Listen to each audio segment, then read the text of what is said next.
Bago simula ng Royal, ang ginagawa ko yun nga, nag-aap ako ng trabaho. Pero yun nga, bago naman ako nag-aap ng trabaho, ako nag-work din before, pero sandali lang. Yung panahon na yun yung pinakamahirap na parang para sa akin. Kasi time na yun, nag-aap ako ng trabaho. Ang nakikita ko sin sweldo, magkano lang din naman Tapos kaya ako nagpo-consider ng ibang trabaho kahit hindi ko sa linya. Punta ako sa isang work, sa isang company, bawal ko sa isang building, susuyuri mo yan So pagka inabot ko yung resume, timing na may opening, interview nila kagad ako. Yung experience ko talaga dati na sabi ko, bakit gano'n? Totoo pala talaga na hindi porket nakatapos ka, maganda din buhay. That time din, naisip ko bakit gano'n?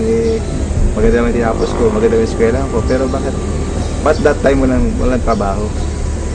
Pero tawanan lang Diyos, kinapagtrabaho naman din tayo kahit sandali, hanggang sa dumating yung real sa buhay.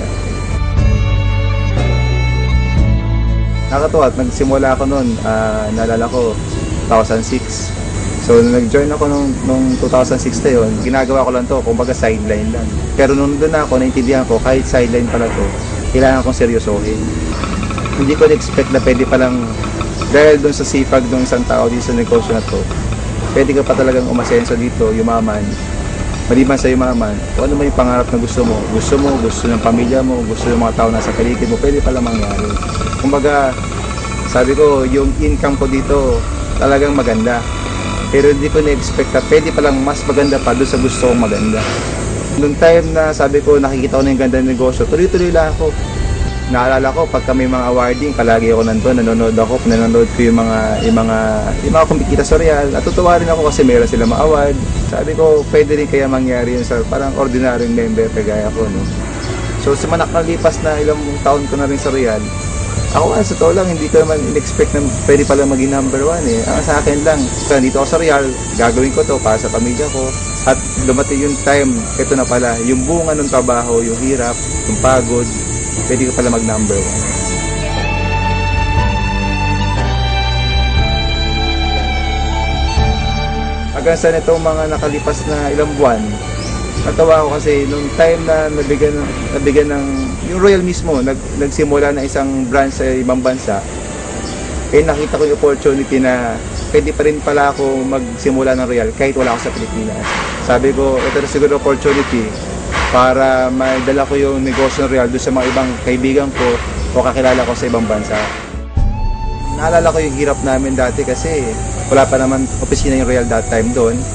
Ultimo, madaling araw, nag-i-impake pa ako ng produkto kasi meron siyang kamag-anak na pupunta doon. Pinadadala ko pa yung produkto doon. Tawa ng Diyos, yung opisina po natin sa Riyadh nagbukas na din sa Dubai, sa UAE. Napakalaking bagay yun doon kasi yung mga tao, mga kaibigan ko na nagsimula ng Riyadh na naniwala sa negosyo ng Riyadh, ngayon nandun na po sila. Yun yung hanap buhay nila, yun yung pagkakakitaan nila. Yun na po yung sinasabi nga natin na additional income sa kanila kahit nasa abroad sila. Kapasalamat po ko sa Diyos na dumating po yung oportunidad ng Real. Dahil sa Real, isa po sa naibigay po sa amin ng Real is yung mga travel incentive. Ito po kung may nakapunta sa Europe, napunta kami sa Paris, sa Switzerland, sa Germany. Napakadami yung lugar na talagang kahit sa pelikula ko lang siguro siya napanood dati, pero nandun kami that time. Pero itong nakaraan lang, galing ko kami sa Brazil. Yung mga ganong bagay, sabi ko, yun yung mga hindi nababayaran ng pera. Pangalawa, dahil din sa Real, dito ako napagpundar. Dito ako nakabili ng sarili kong sakyan. Yung una kong sakyan dito sa Real is yung Mercedes-Benz. Yung Mercedes-Benz na SLK. Yung pangalawa, yung BMW. At yung pangatlo, yun nga yung Chevy Camaro. Maliban doon sa mga sakyan na yan, ako masaya-masaya ako ngayon kasi nakapagsimula na ako, makalipat na dun sa bagong property. Last year, kumuha ako ng dalawang condo unit dito sa McKinley Hill, sa Taguig. Isa unit kasi doon, hindi siya bumababa ng 3M. Sabi ko, kakayanin ko ba talaga to? Pero sabi ko, nandito ako sa Real, imposible hindi ko to kayanin. So, after a week, nag-decide ako, bumalik ako doon at kumuha ko ng isang unit. Alam niyo, nakakatawa. Yung isa yung kinuha kong unit doon sa McKinley Hill at yung pangalawa, yung isa pang unit doon, yung Venice. Pasok kayo, dito tayo sa kabila naman.